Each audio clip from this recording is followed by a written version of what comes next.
Oh, okay. Hey guys, it's Saturday. Whoa, my computer's falling. So two things before I get into the topic. One, I went to an Anne Lamott book signing today, and if any of you guys know who Anne Lamott is, you really should comment because I love her, and Bird by Bird, which is her book on writing, is like the only book on writing that I've ever been able to stand. You cannot watch me when I make this. Oh my god. My girlfriend's being the biggest pain in the ass right now. Take it fucking back right now. Okay, I take it back.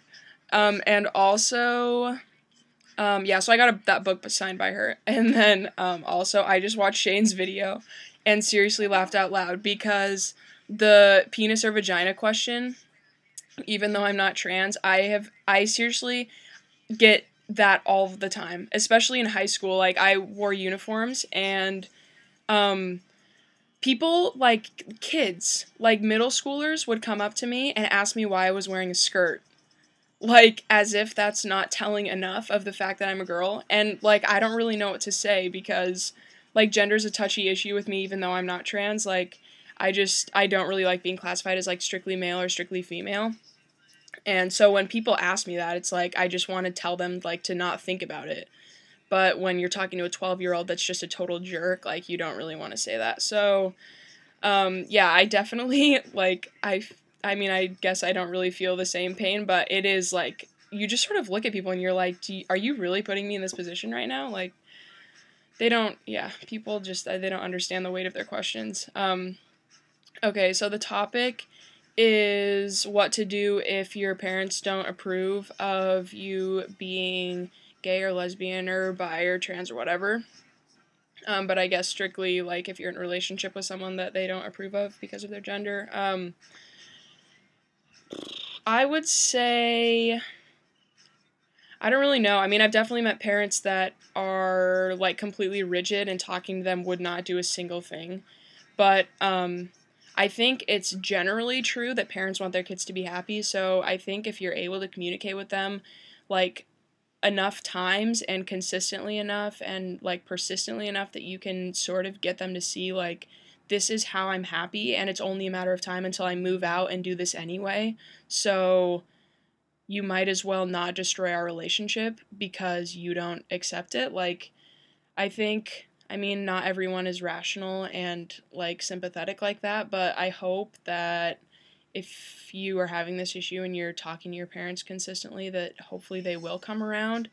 If they don't, um, I think just like with any, like, parent-child conflict, you just sort of have to evaluate, is it worth it for you? Like, is it worth, like, getting in trouble and sort of fighting that fight with your parents, like, day in and day out to continue doing whatever you're doing, which in this case would be maintaining a relationship with someone that they don't like.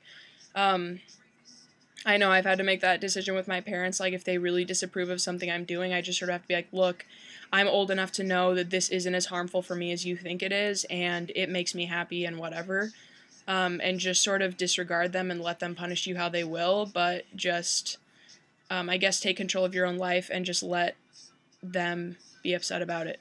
But it is going to be hard, just like everyone really said, that, like, they do have a amount of control over your life that you're not really going to like, and it's going to be hard to fight.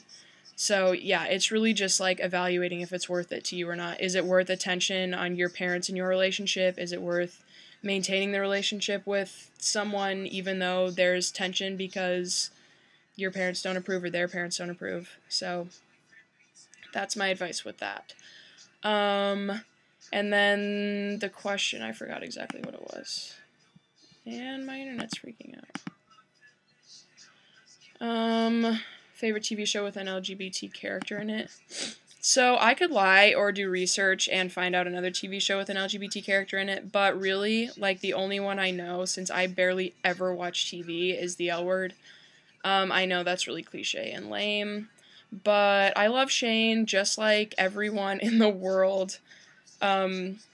Just because she's one of the only people I've ever met that or not met, but seen or known of, that when I look at them, I don't think of gender. Like, I don't see Shane and think, like, that's a girl or that's a boy.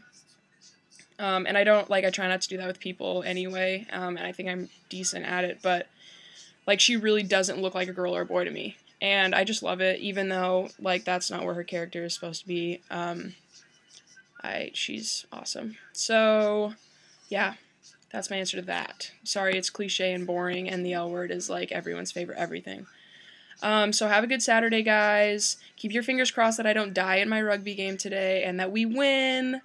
And my girlfriend's listening to the craziest music. It's not crazy. Okay. She's crazy. I'm not crazy. So have a good weekend, guys, and I'll see you next Saturday.